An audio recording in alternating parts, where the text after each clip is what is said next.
Всем привет! В этом видео хочу поговорить о самоконтроле и с точки зрения того, чтобы мы не поддавались каким-то слабостям, каким-то своим привычкам, вредностям, еще чем-то. Ну вот все, о чем мы думаем, вот я сейчас буду сидеть, работать, учиться и не буду отвлекаться. Вот я не буду там ходить, что-то хомячить или отвлекаться на телефон. Мы всегда в этот момент надеемся на силу воли, что вот я такой весь классный, я соберусь и сделаю. Но на самом деле сила воли, во-первых, это такая субстанция ненадежная, она достаточно такая заканчивающаяся, можно так сказать. То есть утром мы лучше себя контролируем, к вечеру хуже, потому что вот этот запас, он иссякает. Ну, как бы есть такая теория, что запас все-таки иссякает. Кто-то говорит о том, что силы воли вообще нету, и нужно выстроить полезные привычки и не касаться вообще самоконтроля, то есть максимально себя ограничить от этого всего. Но в целом самоконтроль — это такой большой комплекс задач, который выполняет наш мозг. И в этом видео я поговорю именно с точки зрения самоконтроля, чтобы мы не поддавались всяким сиюминутным желаниям. Как это сделать? То есть, когда вы там проходите по улице и вы видите что-то в витрине, такая, все, хочу, чтобы этому не поддаться. То есть, когда мы хотим там прилечь, когда нам нужно работать, когда мы хотим схватить телефон и проверить там социальные сети или почту, вот эти сиюминутные желания, они очень сильно портят нашу жизнь, портят нашу продуктивность, потому что мы постоянно на это отвлекаемся, тратим драгоценное время, тратим драгоценные силы, и как бы наши результаты ухудшаются. И в этот момент нам что-то хочется сделать, чтобы это все прекратить. Есть конкретные способы, которые в этом деле помогают. И для того, чтобы понять, как это все работает, нужно знать о том, что в нашем мозге есть префронтальная кора, она вот здесь, в лобной части нашего мозга.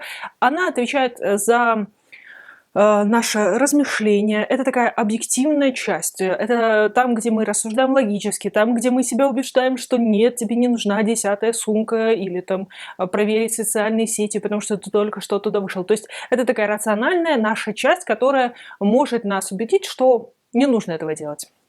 Есть лимбическая часть, которая отвечает за эмоции, за посыл. Такой вот именно лимбическая часть говорит: хочу сейчас, немедленно, больше ничего не хочу слышать, вот нужно это сделать, нужно это купить, нужно это съесть и так далее. То есть это эмоциональная такая вот наша часть нашего мозга, которая включается в момент, когда у нас появляется сиюминутное желание. Когда-то эта система помогала нашему выживанию, сейчас же она нам мешает. И когда просто включается лимбическая система, префронтальная кора отключается. То есть в этот момент мы себя сознательно не контролируем. Вот в чем вся проблема. Наша лимбическая система начинает активно работать, активно пульсировать и говорить о том, что возьми, съешь, возьми, сделай. Префронтальная кора в этот момент отключается. То есть они как бы, ну не то что взаимоисключающие, но вместе они практически не работают. Они, к сожалению, у нас практически раздельно работают. Ну если так обобщать, конечно, все эти структуры, они немножко сложнее, но в данном случае нам это важно. И все способы направлены на то, чтобы выключить лимбическую систему, включить префронтальную кору, и чтобы мы логически начали рассуждать, чтобы мы сами себя убедили, что нет, это все не так импульсивно, нам не так это нужно, нам нужно выключить эмоциональную часть.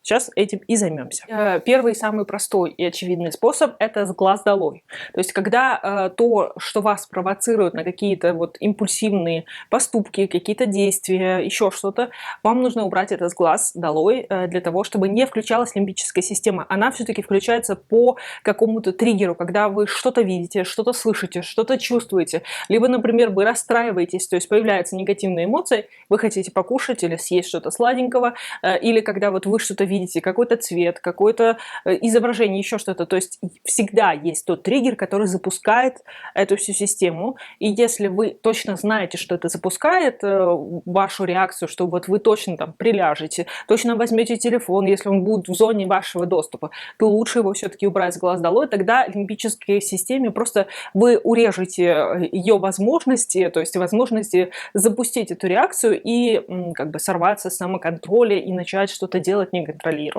Поэтому это самый простой, но самый действенный способ. Когда вы не видите свой раздражитель, вы на него не раздражаетесь. Следующий метод, который называется в науке холодный подход, ну так образно означает, что если вы не можете убрать раздражитель, ну, тот триггер, который вас провоцирует на потерю самоконтроля, то нужно его описывать внутри себя максимально отстраненными какими-то фразами, какими-то, ну, в общем, объяснениями.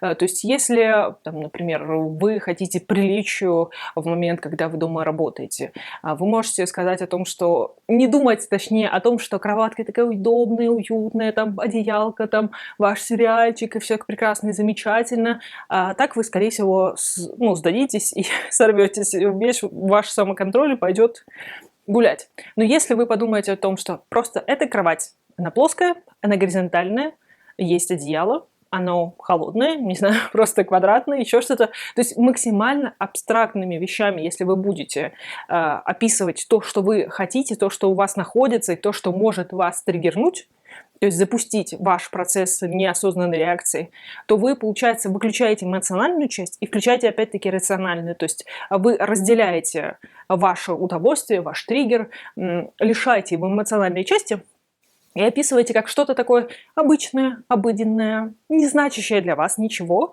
Поэтому это вот для случая, когда вы не можете убрать с глаз долой, например, если вы дома находитесь, холодильник, конечно же, вы не сможете, например, вообще выкинуть, конечно же, но вы постоянно подходите и хлопаете, вы можете как бы себе объяснить, что это просто предмет в вашем доме, он ничего не значит, но в 2 часа дня вы все-таки покушаете. Еще один тоже достаточно очевидный способ, но им мало кто пользуется, это, так сказать, очернение вашей слабости. Когда вы пытаетесь поддаться на нее, то есть вы думаете о том, что как это прекрасно, замечательно, вкусно, удобно, еще что-то, вы можете представить себе последствия, которые будут, если вы ей поддадитесь. Опять-таки включаем рациональное мышление в этот момент. Ну, как бы не в этот момент, как раз-таки заранее. Подумайте о том, что это вам даст. То есть какие последствия вызовет, если вы поддадитесь этой слабости. И продумайте все возможные варианты. И выберите тот, который цепляет конкретно вас. Потому что, ну, например, там на пачках сигарет вот эти страшные картинки рисуют, они очень мало на кого работают. Потому что это что-то такое отстраненное, это не личностное, не персонализированное, ну, не персонализированный посыл. То есть, ну, как бы, да, страшненько, неприятненько, кто-то даже выбирает себе определенные картинки, потому что ему нравится и так далее.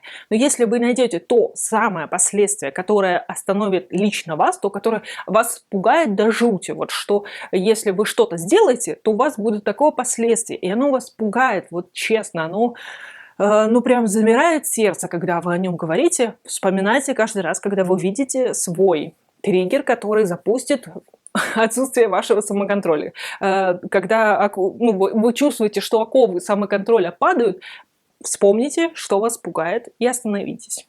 Также есть очень прекрасный способ, который помогает, в принципе, очень многим. Он доказан, что он хорошо работает многими исследованиями, он мне очень нравится. Это способ «если то». Это тот момент, когда вы все-таки сорвались. Вот что-то случилось такое, что вот вы потеряли самоконтроль, вы поддались порыву, и вот все, вы там сидите, просто сидите, отдыхаете, либо читаете какую-то книжку, которую вы себе запрещали читать, ну, все что угодно. Вот вы поддались своему соблазну, который у вас пульсировал, никак у вас не получалось от него отделаться, и вот все, вы окунулись в него. В этот момент, точнее заранее, нужно продумать, что вот если такая ситуация все-таки произойдет, если это произойдет, то я буду делать то-то и то-то. Как плавненько из этого выйти, как себя остановить, как поймать себя на мысли. Даже в какой-то момент вы сможете отлавливать себя не в самом моменте, а только на подходе к этой мысли. То есть когда вы задумаетесь о том, что нужно сойти там, не знаю, с беговой дорожки, потому что вы, ну, вам кажется, что вы уже все, вы уже до последнего издыхания, но вы еще там даже третий не прошли. В этот момент постарайтесь придумать себе какую-то такую причину, почему вам нужно продолжить. Еще один тоже, ну, в принципе, все эти варианты, они достаточно очевидные, достаточно простые, но, повторюсь, мало кто ими пользуется, потому что мы все об этом знаем, но почему-то этим не пользуемся. И один из последних способов – это лишение себя выбора. Когда вот вы себя ставите в такие условия, что вы можете поступить только правильно, вот только так, как вы задумали, так составили план и вот чешете по нему. То есть вы убрали от себя все возможные там например, раздражители, все какие-то отвлекающие факторы, еще что-то. Например, вы не можете сильно сосредоточиться, вам мешает интернет, вы уходите вообще в библиотеку работать, где там нет интернета, вы отключаете телефон, и вы чисто работаете над своими задачами, чтобы вас вообще ничего не отвлекало, и у вас там нет выбора. То есть вы в чужом месте, вы не можете там лечь на диванчик, вы не можете пойти к холодильничку, вы не можете сделать то и это, вы можете только сидеть и работать. Вот это вот процесс лишения выбора, когда вот, ну, ничего не работает, никакие ухищрения, ничего не срабатывает. В этот момент вы можете составить, ну, как бы сделать свое окружение так, что у вас не будет выбора, чтобы поступать как-то иначе. И напоследок хочу разобрать два таких психологических момента, которые мы часто применяем для самоконтроля, как нам кажется. Мы либо виним себя, либо жалеем себя. То есть, когда у нас что-то такое случается, вот мы все-таки шли, все хорошо было, и потом вот что-то случилось, вы поддались какому-то посылу и, там, не знаю, съели что-то, сделали что-то не так, ушли раньше и так далее, и мы начинаем себя винить. Я такой плохой, я такой нехороший, я все не сделал, вот я должен быть собранным, у меня должна быть стальная сила воли и так далее. То есть, когда мы начинаем себя винить, во всем обвинять, говорить, какой я ужасный, кошмарный, и вообще, как меня земля держит и так далее, нам кажется, что мы себя мотивируем. На самом деле вы делаете строго наоборот, потому что чувство вины – это очень сильная негативная эмоция, которая поглощает нас, которая утягивает нас потом на дно негативных эмоций, она потом тянет за собой еще много чего интересного, но никак не мотивацию. То есть вина и мотивация – это вообще две противоположных вещи. Поэтому, когда у вас такое случилось, вот просто вы скатились на самое дно, как вам кажется, по своей продуктивности, мотивации, всего чего угодно. Ну, потеряли вообще самоконтроль, все пропало. В этот момент не виним себя, а как раз-таки хвалим. Вытягиваем что-то хорошее, все-таки что-то вы сделали, скорее всего, в этот момент, на этом всем пути, и хвалим себя за это. И вот это позитивное как бы закрепление, которое вы сделали, оно поможет вам дальше, потому что если вы будете чувство вины использовать, скорее всего, на следующий день вы ничего не будете делать. Вы будете так копаться в этом всем, плескаться в этом негативе, поливать себя из ковшика. Потом еще вот начинается жаление себя, что я весь такой несчастный, я весь такой незамотивированный, у меня все плохо. Опять-таки, жалеть себя – это тоже очень плохо, потому что вы расслабляетесь полностью. Вы снимаете, во-первых, с себя всю ответственность, потому что я вот такой вот несчастненький, мне вот так все не дается, у меня ничего не получается, я весь такой несчастный и вообще, ну, короче. Когда мы себя жалеем, мы снимаем с себя всю ответственность и такой говорим, я просто вот такой вот ужасный, никакой, несчастный вообще.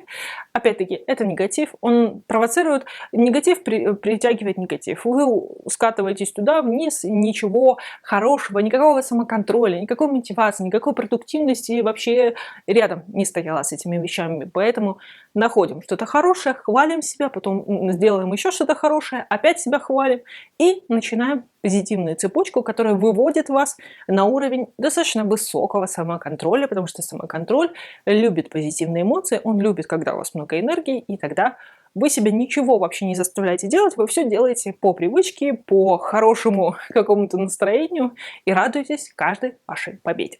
Все, мои хорошие, надеюсь, вам это поможет. Подписывайтесь, ставьте лайк. До следующих видео. Пока-пока.